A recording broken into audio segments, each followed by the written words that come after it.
He offered to buy me from you? I told him no, but he'll come anyway.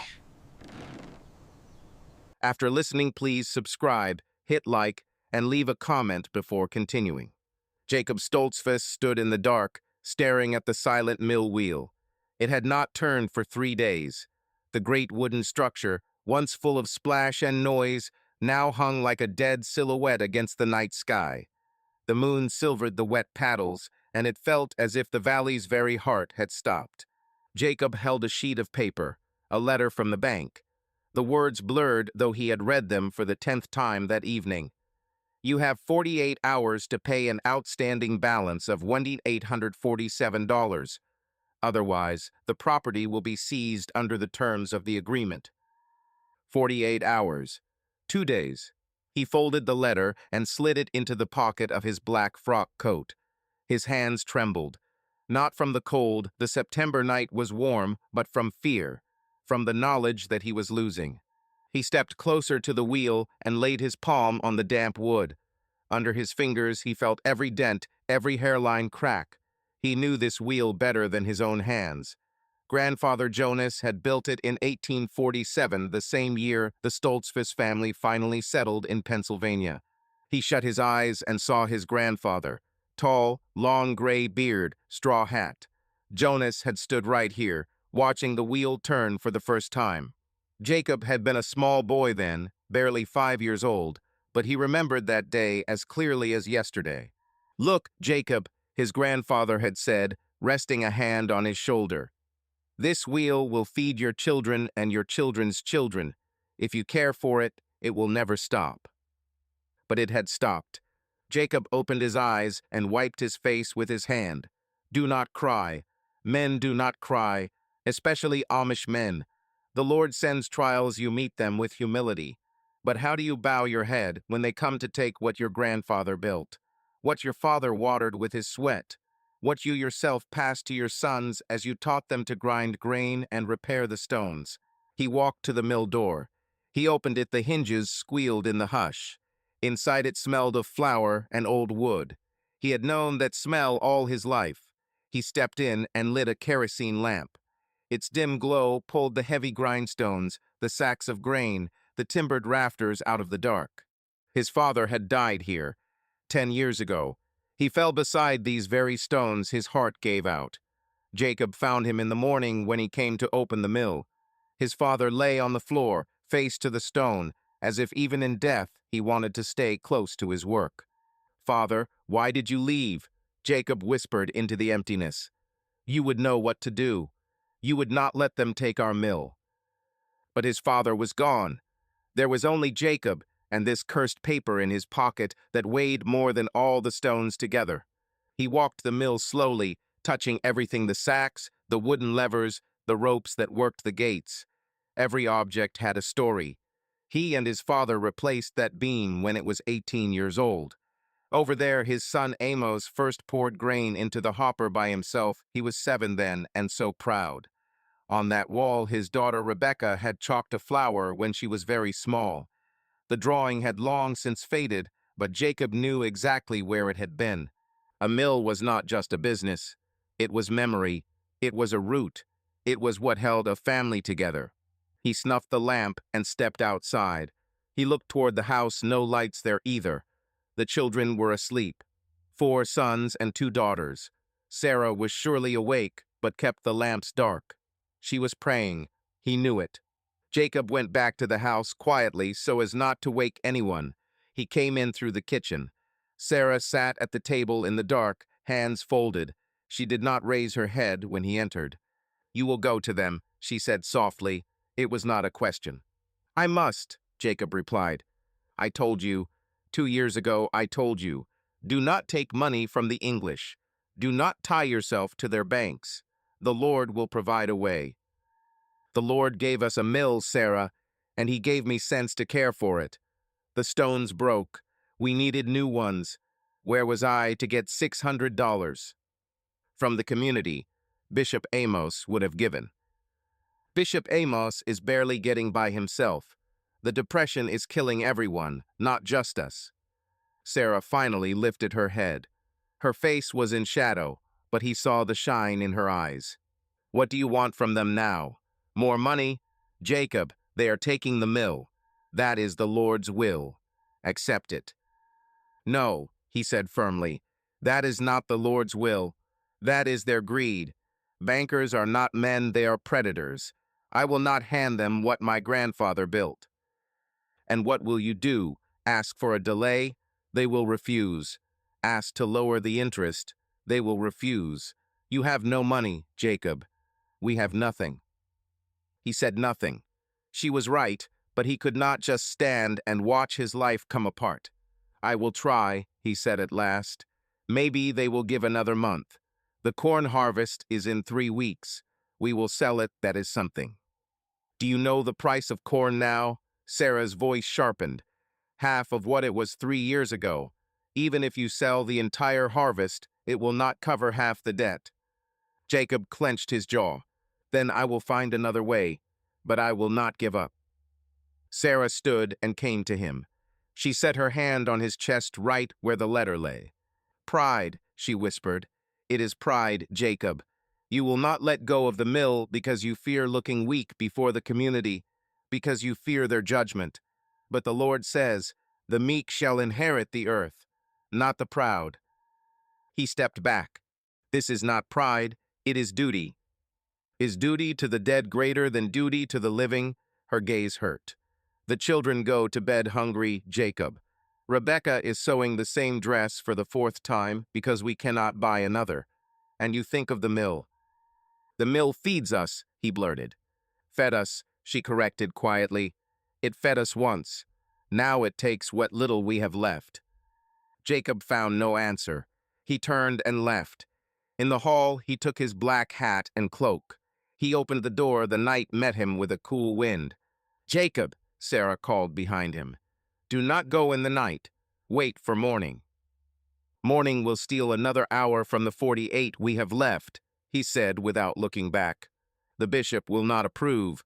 Riding to the city at night, to the English. I know.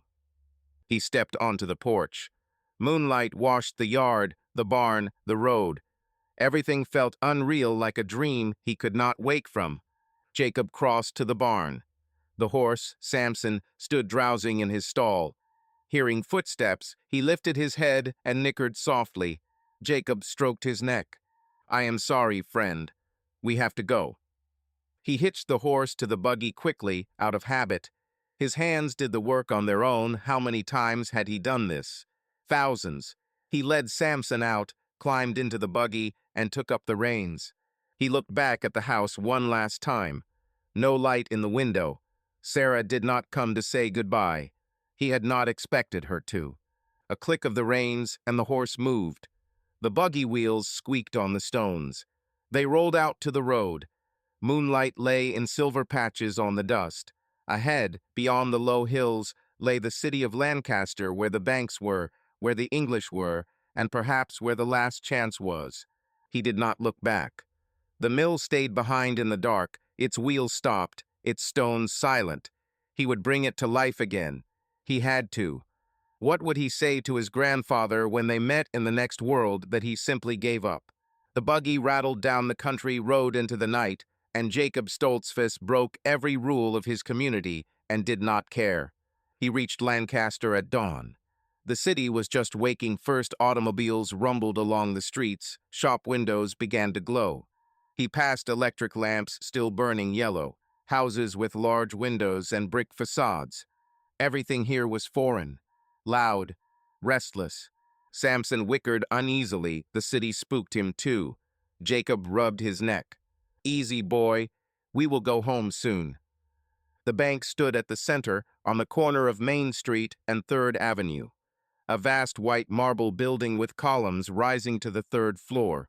Over the door, in gold letters, Lancaster First National Bank.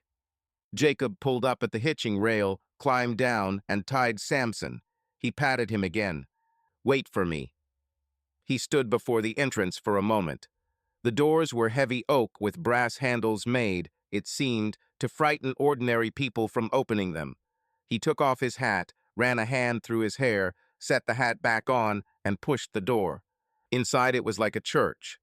High ceilings, dark green marble floors, tall windows with heavy drapes. But instead of an altar, rows of wooden desks where clerks in white shirts wrote carefully. The air smelled of paper, ink, and an expensive cologne. Overhead, electric fans hummed. Sweat glued his shirt to his back.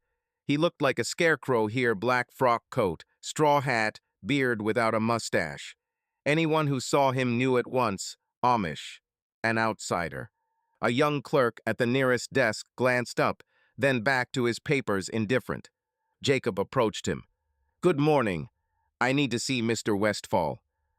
The clerk did not lift his eyes. "Do you have an appointment?" "No, but it is urgent. I have a debt with your bank. I came to discuss the terms." Now the clerk looked him over from boots to hat and allowed himself the faintest, superior smile. "Mr. Westfall does not see walk-ins, especially at 7 in the morning. You can book next week. Friday at 2 o'clock we have an opening." "Next week will be too late," Jacob said evenly. "I have 47 hours to settle the debt. Otherwise the bank takes my property." The clerk shrugged. "Then you should have thought sooner. Rules are rules. Next Friday." Jacob crushed his hat brim in his hands. He wanted to grab this polished boy by the collar and shake him. He held himself in. "Please, tell him Jacob Stoltzfus is here. About the mill." "I already told why." "Thomas," a voice called from the back, "let him through." Jacob turned. A man was coming down the stairs from the second floor. Around 50, dark gray suit, thick gray sideburns, gold-rimmed glasses, a watch on a chain in his vest pocket. He moved slowly, confidently as a man who believes time belongs to him. "Mr. Stoltzfus," the man said as he came nearer. "Charles Westfall, bank president. I remember you. We signed the agreement 2 years ago." Jacob nodded. "Yes, sir." "Early call. Has something happened?" "I received your letter. About the seizure, I hope to discuss." Westfall raised a hand, a small, commanding gesture. Jacob fell silent. "Come up to my office. We will talk privately." He turned and led the way to the stairs. Jacob followed, feeling the clerk's eyes on his back. They climbed to the second floor and walked a long corridor lined with portraits. At the far door, Westfall opened and waved him in. The office was huge.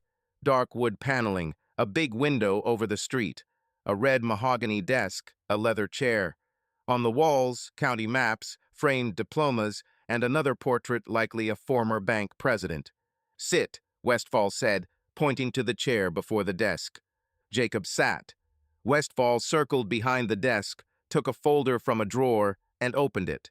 Jacob Stoltzfus, a loan of $2,000 at 18% annual interest, issued in September of 1931.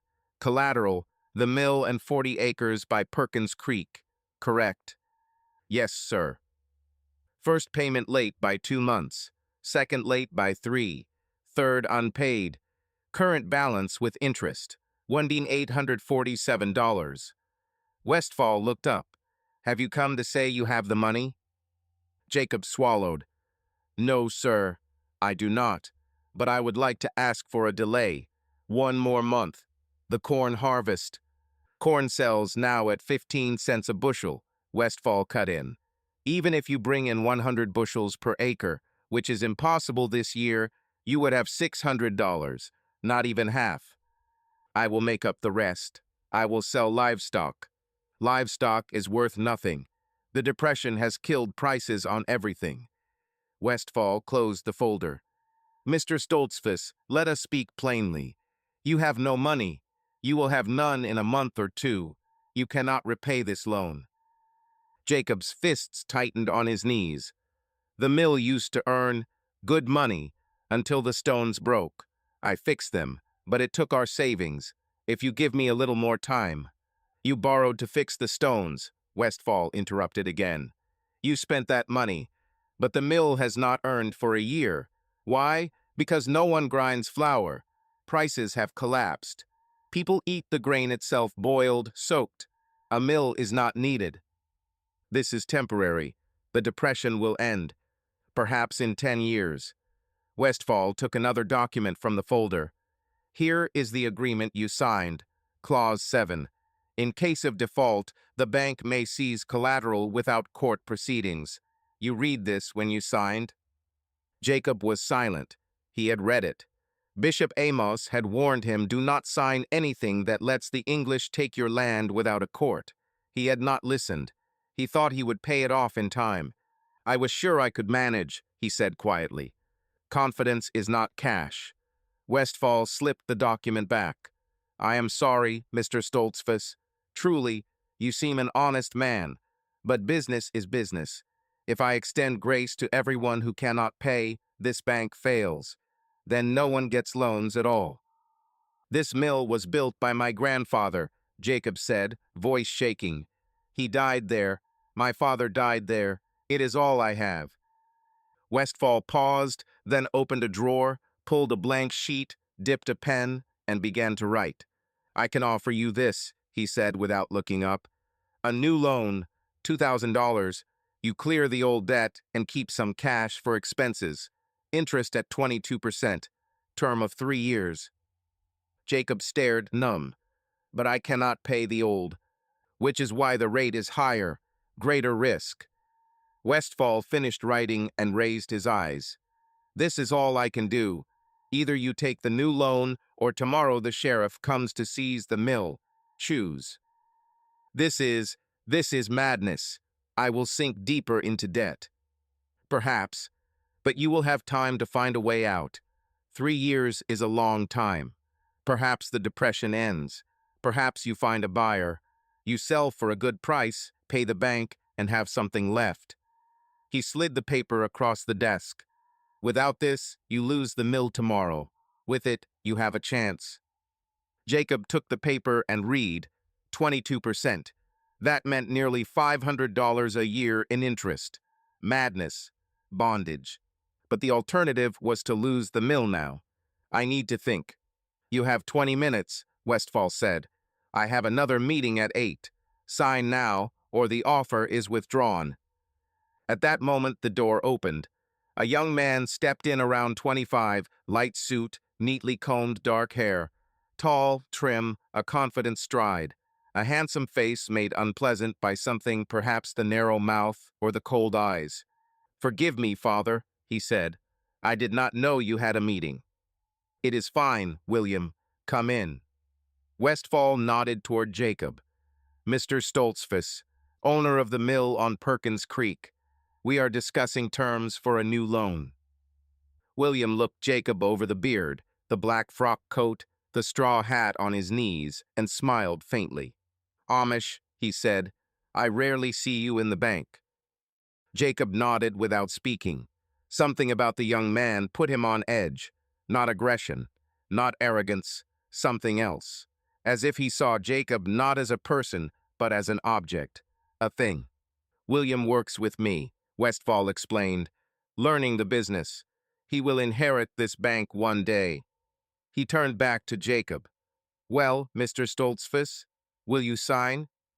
Jacob stared at the page. The word swam. 22%. 3 years. The mill and land as collateral. He pictured going home and telling Sarah, I took another loan. She would break. She would cry. She would say he had lost his mind. But if he did not sign, the mill would be taken tomorrow. Give me the pen, he said hoarsely. Westfall pushed the inkwell forward. Jacob dipped the nib. His hand shook. He scrawled his name at the bottom, Jacob Stoltzfus.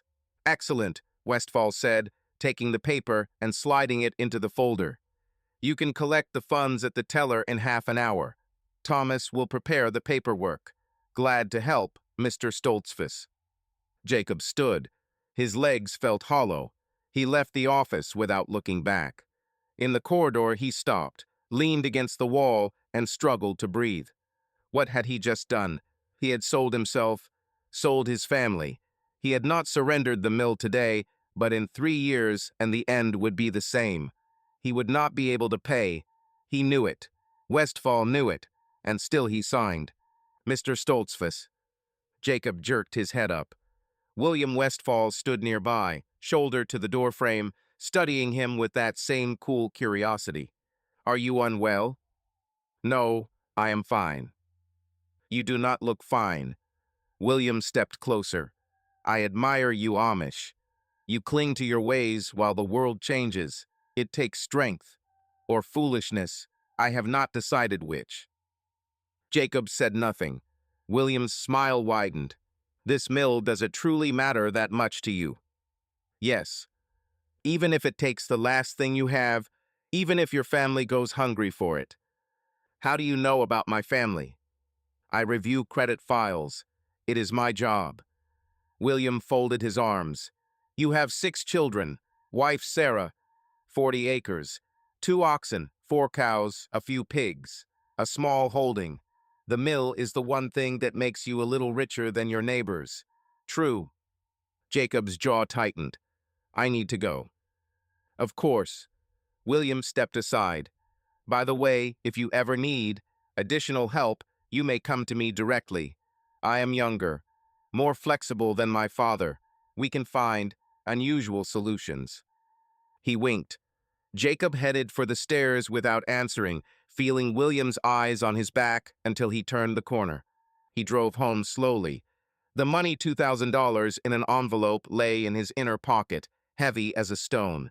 He paid the old debt on the spot at the teller window. $153 remained. Sarah would be glad. They could buy flour, meat, a new dress for Rebecca. At what price? He rolled into Perkins Creek after noon. The sun beat down, the road smoked with dust. A small knot of people stood by the mill. Jacob slowed. He recognized his neighbor Isaac, Isaac's wife Ruth, a few other farmers, and Bishop Amos. The old bishop stood apart, leaning on his cane long gray beard, a face lined like dry earth, eyes that had seen everything. Jacob stopped the buggy and climbed down. "Good day," he said quietly. The bishop nodded.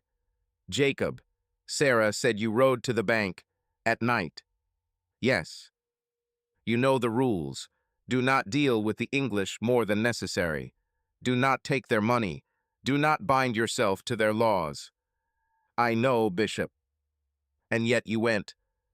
Jacob lowered his head. "They meant to take the mill today." "Let them." Amos's voice was sad, not angry. "It is wood and stone, Jacob, not a soul, not the faith. Why set the mill above the community?" "I do not." "You do. You did not ask us for help. You did not come to the meeting. You went to the English alone at night like a thief. Are you ashamed of us?" "No," Jacob's head snapped up. I did not want to be a burden." The community exists to shoulder burdens together." Amos stepped closer and set a hand on Jacob's shoulder. "But you chose another road. The English road. Debt, interest, contracts. That is not our way." "I saved the mill." "No, you delayed losing it." Amos's hand tightened. "Listen, son, you will not repay the new loan. You know it. And when the time comes, the English will take the mill and the land, and you will have nothing. And the community will not be able to help then because you bound yourself to their law." Jacob said nothing. A lump burned his throat. "This is your cross," Amos said softly. "You chose it, now carry it. I will not cast you out. But I cannot bless this. Go, Jacob. Go home, and pray the Lord forgives your pride." He let go and walked away. The others drifted after him in silence. Jacob stood alone, the reins slack in his hands. The first winter passed in work. Jacob ground from early morning until late night. The wheel turned, the stones rumbled, flour poured into sacks, but the money did not grow. People brought grain, took flour, and paid pennies. Some paid in eggs, some in chicken meat. Some simply said thanks and promised to pay in spring. The depression crushed everyone, not only the Amish all. In Lancaster, the English shut shops. Factories sat empty. People were hungry.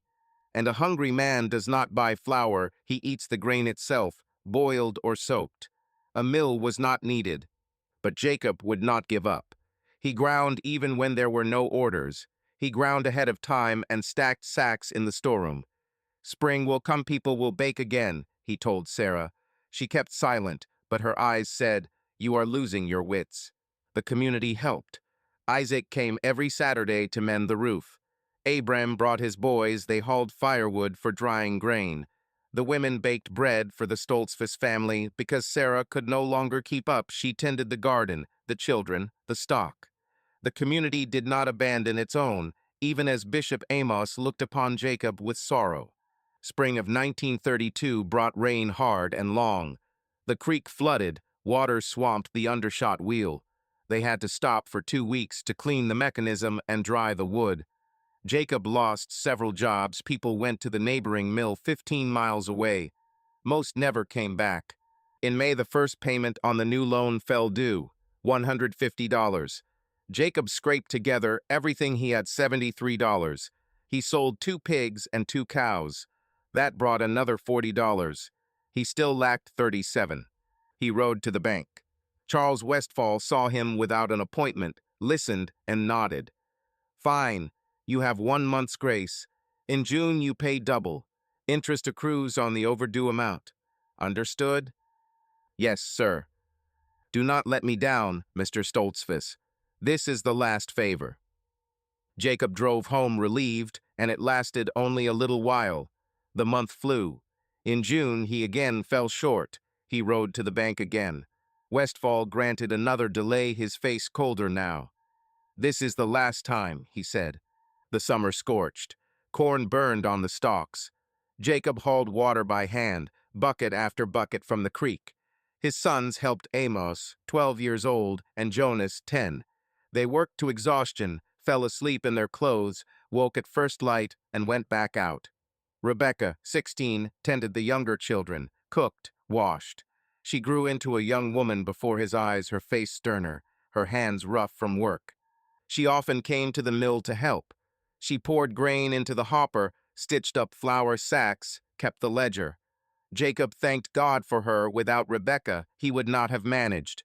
One day in August, as Rebecca stood at the hopper pouring wheat, a vehicle pulled up outside. Not an Amish buggy, a motor car. Black, shiny, with chrome gleaming.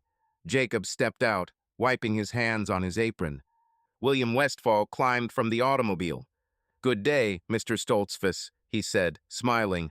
He wore a light suit, a tie, and a straw hat with a band. He looked ready for a picnic, not a dusty back road. "Mr. Westfall," Jacob nodded, guarded. "Has something happened?" "No, no. I am touring assets the bank has financed, inspecting conditions." William glanced around. "The mill looks sound. The wheel is turning. Good. I work every day." "I can see that."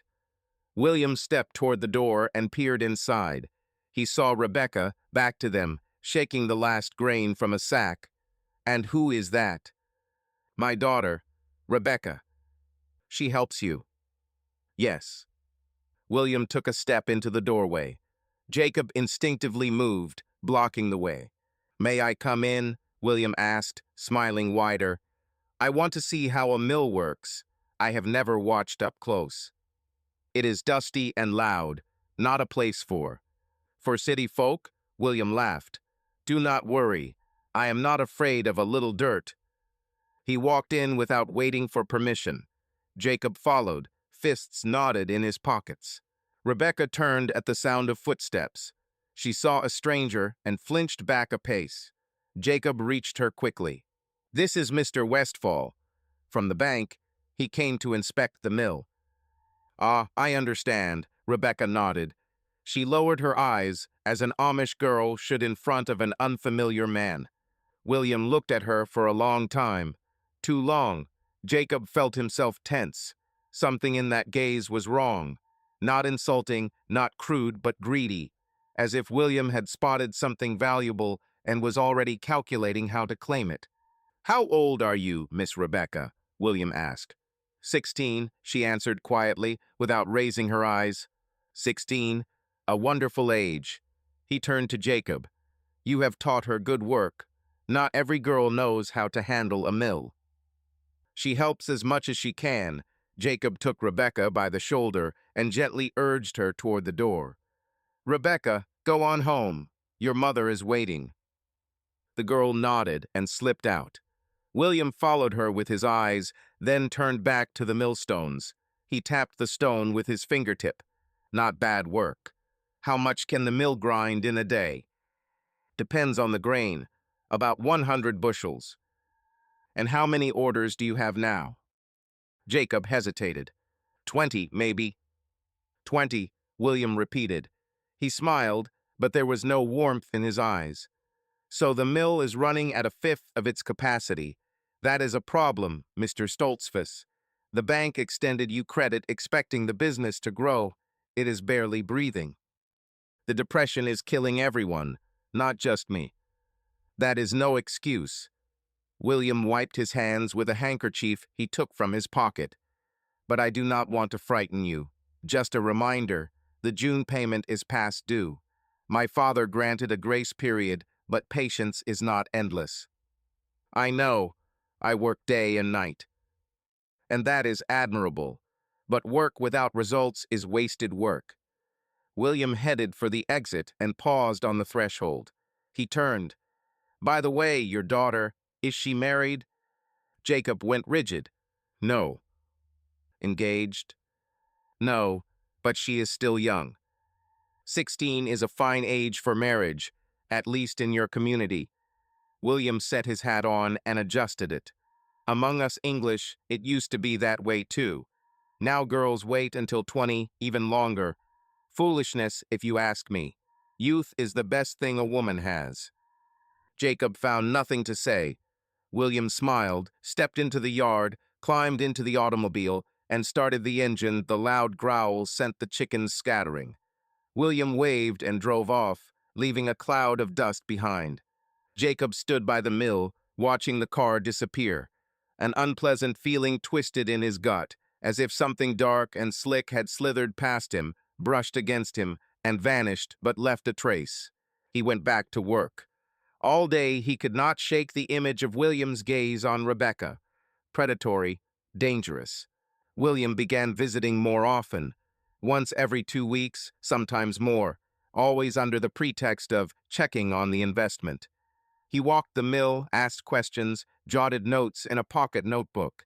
He was polite, even charming, talked about Lancaster, about news, about politics. Jacob listened in silence and answered briefly. But most of all, William loved talking with Rebecca. If she was at the mill, he invariably came over and asked how she was, what was new. Rebecca answered with restraint, without meeting his eyes, as was proper. But William did not take the hint. He stood too near and talked too long. Once he asked if she would like to see the city. There are theaters, movie houses, fine shops. A girl your age would find it interesting, he said. Rebecca refused, of course. Still, Jacob saw she was frightened. Not offended, not angry, frightened. And that troubled him most. Papa, she said one evening as they closed up the mill together, that Mr. Westfall, he is strange. What do you mean? I do not know. He is persistent. Speaks to me as if we are friends, but we are not friends. He is a stranger. The English are different. Jacob set a hand on her shoulder. They do not understand our rules. Pay him no mind. And if he comes again, be polite but cool. He will understand. But William did not understand, or did not wish to. He kept coming, kept talking, kept looking at Rebecca in a way that made Jacob realize this was not mere curiosity. It was something more, and it was frightening. September arrived with cold mornings. Jacob again failed to make the September payment on time. He went to the bank for the 3rd time. Charles Westfall received him standing without offering a seat. Mr. Stoltzfus, my patience is finished. Please, sir, 1 more week. I will sell the corn harvest. You will sell it for pennies. It will not cover the debt. Westfall took a folder, opened it. 3 delinquent payments. The total past due is $820. If you do not pay by the end of October, I will begin foreclosure proceedings. The end of October is a month away. I will make it. This is the last extension. Westfall shut the folder with a snap. No more. Understood? Jacob nodded, his voice gone. He left the bank, feeling the ground slide out from under him. A month, 30 days. Where could he find $800? At the steps, William stopped him. Mr. Stoltzfus, a moment. Jacob turned. William stood leaning on the stair rail, smiling. I heard your talk with father. Hard situation. Yes. If you wish, I can help. Jacob stiffened. How?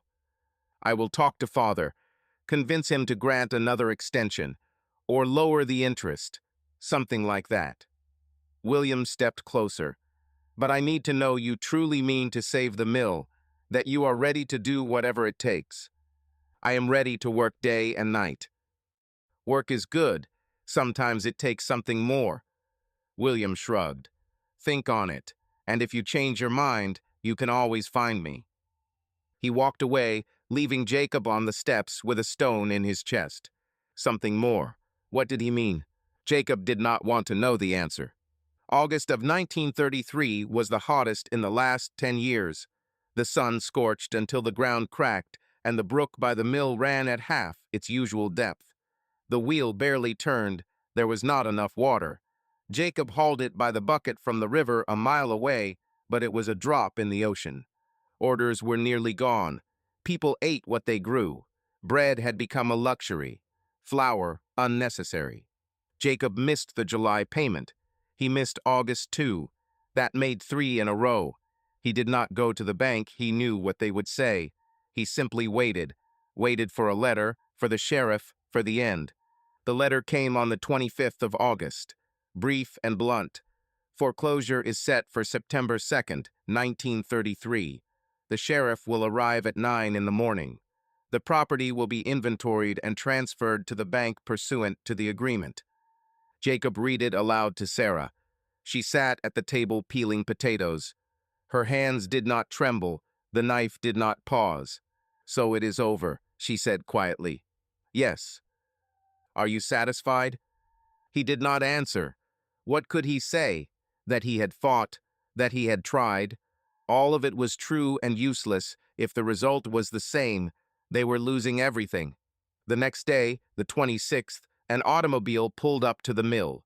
Jacob was inside, repairing a pulley that had broken in the morning. He heard the engine, stepped out, and saw a familiar black car, chrome glinting. William Westfall. He climbed out slowly and looked over the mill, the yard, the house. A smile on his face, but not a warm one. Cold, confident. The smile of a man who knows he has already won.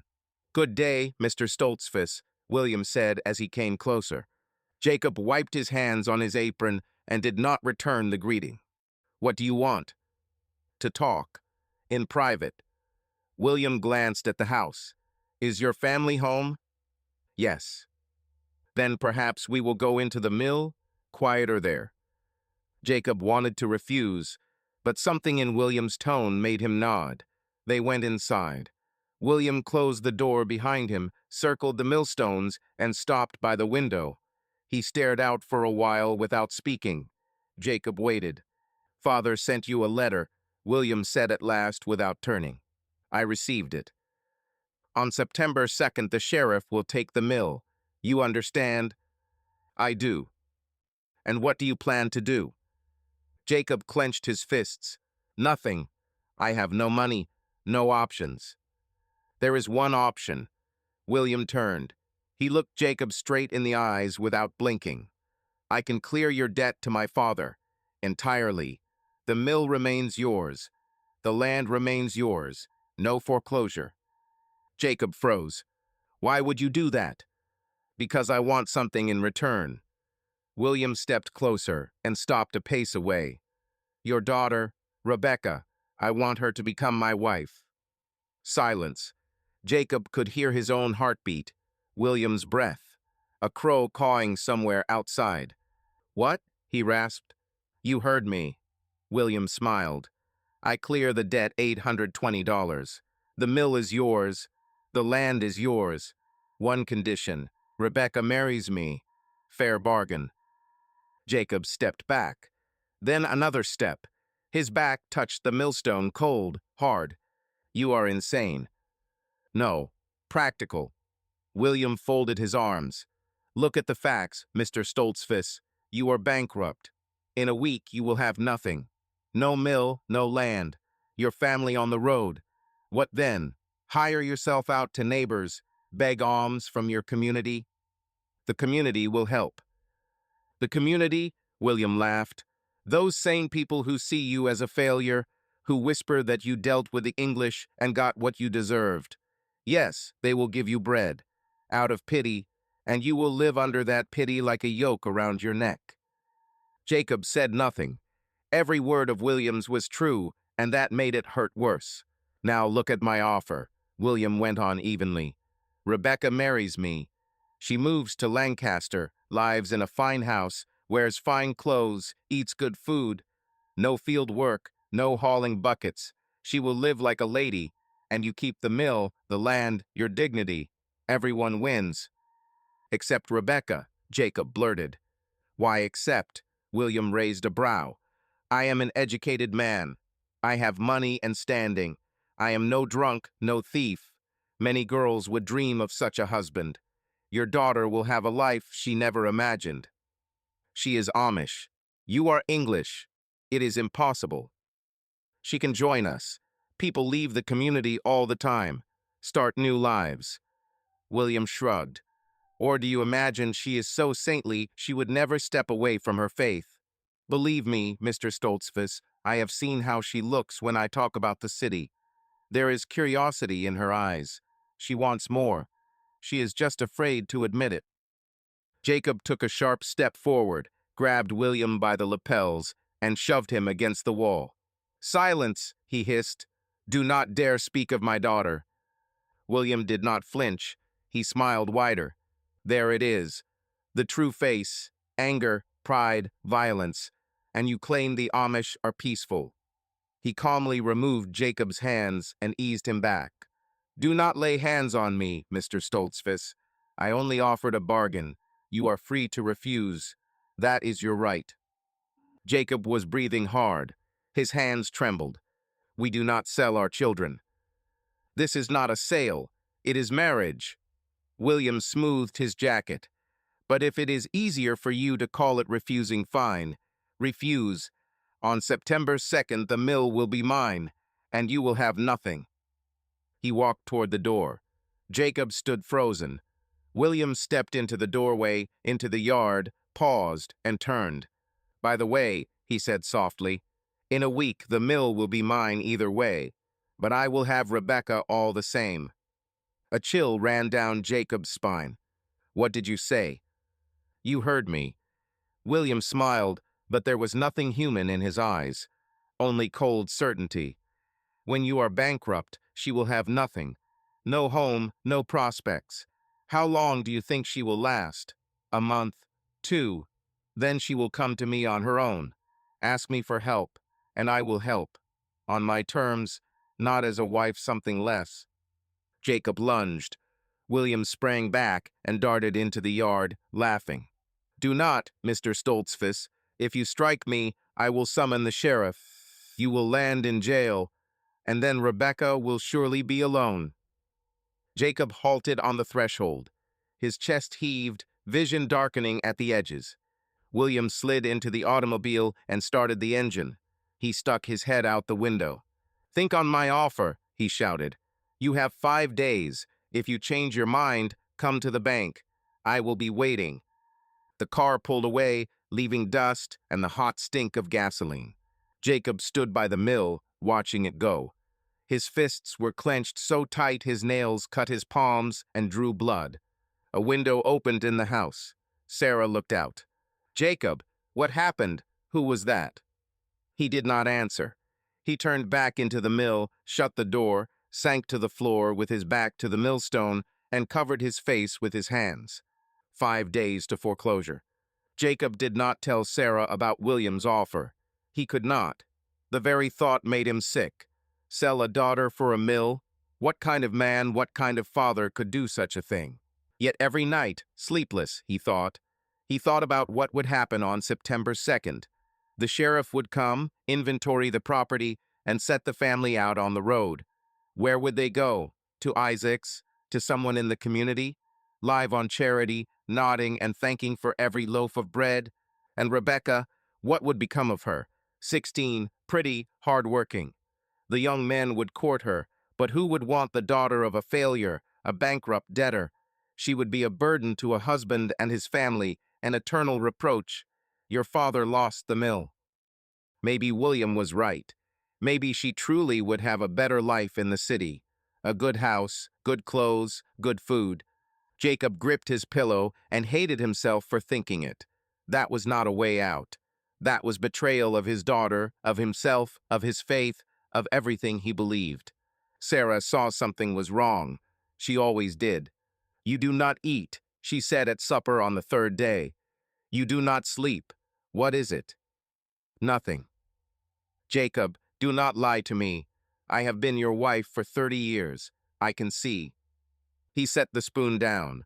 The children sat at the table: Amos, Jonas, Rebecca, little Ruth, and Lee, and the youngest, Seth, who had only just turned 4. They ate quietly, as Amish children should at table, but their eyes flicked between father and mother. On September 2nd the sheriff will come, Jacob said softly. He will take the mill. Sarah nodded. She knew. What will we do? I do not know. Did you go to Bishop Amos? No. Why? Because there is nothing he can do. Jacob pushed back from the table too sharply. The community has no money. They are barely scraping by. The bishop will give us a roof and food, but that is all. That is already much, Sarah said. The Lord will provide. The Lord, Jacob struck the table with his fist. The children flinched. Where was the Lord when I worked day and night? Where was he when the depression crushed prices? Where is he now? Jacob, Sarah rose and pointed to the door. Out, now. He stepped outside onto the porch and drew deep breaths to steady himself. Behind him, he heard Sarah speaking softly to the children, calming them. Little Ruth cried. Seth asked, Mama, where will we go? Jacob closed his eyes. He had ruined everything. Not only the mill, his family. With his pride, his foolishness. Rebecca came onto the porch and stood quietly. Then she said in a low voice, Papa, is this because of me? He turned sharply. What? Mr. Westfall, the younger one. He came that day. You spoke with him in the mill. Afterward, you were different. She looked at him with her large gray eyes. Did he say something about me? Jacob wanted to deny it. To say, no, of course not, do not imagine things. But he could not. She was smart, his daughter. Too smart. He proposed a bargain. He said quietly, if you become his wife, he will clear the debt. The mill stays ours. Rebecca went still. Her face turned pale. And what did you answer? That we do not sell our children. She nodded slowly, then suddenly hugged him hard, desperate. Thank you, Papa. He hugged her back and held her close.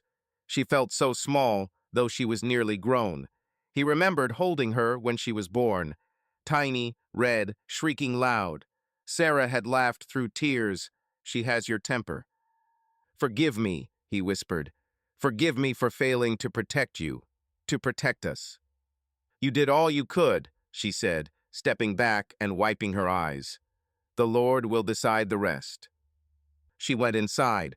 Jacob remained on the porch, staring into the dark. In the distance, beyond the hill, Lancaster's lights glowed. William Westfall sat there now in his fine house, sipping something expensive, smiling, waiting for September 2nd, waiting for his triumph. Jacob clenched his teeth. No, he would not give him that satisfaction. Let them take the mill. Let them take the land. But they would never take Rebecca. On September 2nd, Jacob rose before dawn. He had hardly slept. He dressed without waking Sarah and went out to the porch. The air was cool. Dawn mist lay across the fields. The mill wheel stood still. He had stopped it yesterday, for the last time. Sarah joined him after a while with coffee weak and watered because there was no real coffee left. They sat side by side on the steps and drank in silence. "Did you pray?" she asked. "No." "Pray, Jacob. Now is the time." "I do not know what to say to him." "Say the truth, that you are angry, that you are afraid, that you do not understand. The Lord hears everything." Jacob shook his head. "Maybe later." They sat on. The sun lifted slowly over the horizon, painting the sky rose and orange. A beautiful morning, their last morning in that home. At 8 o'clock, they heard it, the distant rumble of engines. Sarah squeezed Jacob's hand. "They are coming."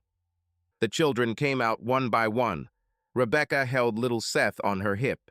Amos and Jonas stood beside their father, trying to look older than they were. Ruth and Lee clung to their mother's skirt. 2 cars came up the road. The first was the sheriff's black, with a white star on the doors. The second was the Westfall's, shiny and expensive. They stopped by the mill.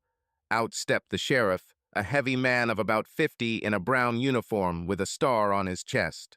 Behind him came Charles Westfall in a dark suit with a folder under his arm, and William, in a light suit, as always, with that cold smile. His gaze found Rebecca at once and fixed on her. She turned away and pressed close to her father. The sheriff came to the steps and removed his hat. "Good morning, Mr. Stoltzfus." "Sheriff Martin, you know why I am here." "I do." "I am sorry, but I have to execute the court's order." He unfolded a paper and began to read.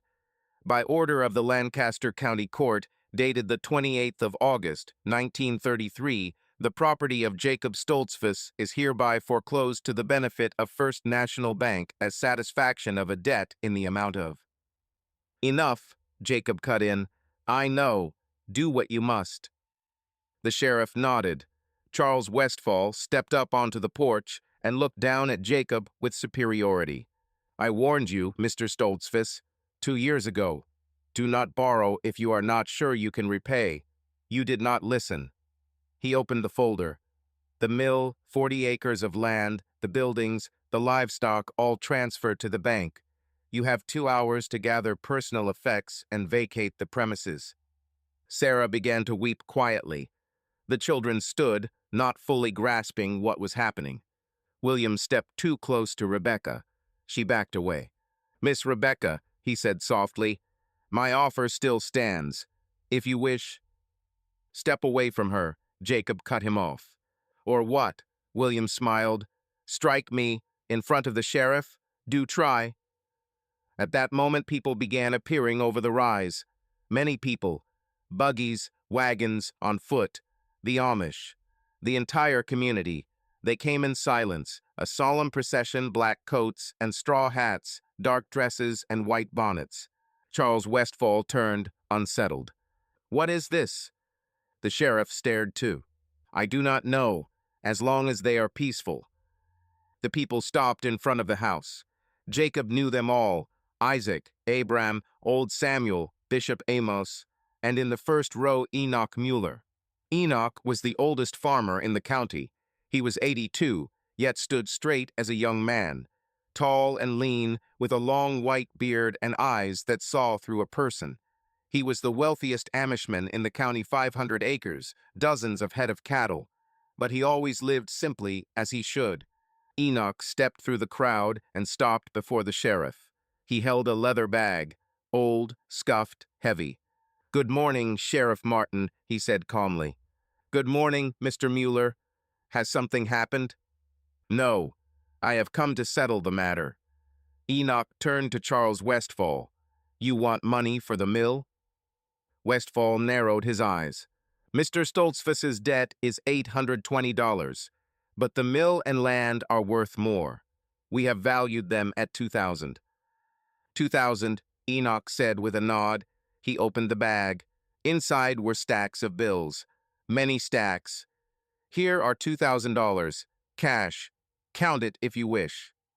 Silence. Charles Westfall went slack-jawed. William raised his brows. The sheriff looked from the bag to Enoch. Jacob could not believe it.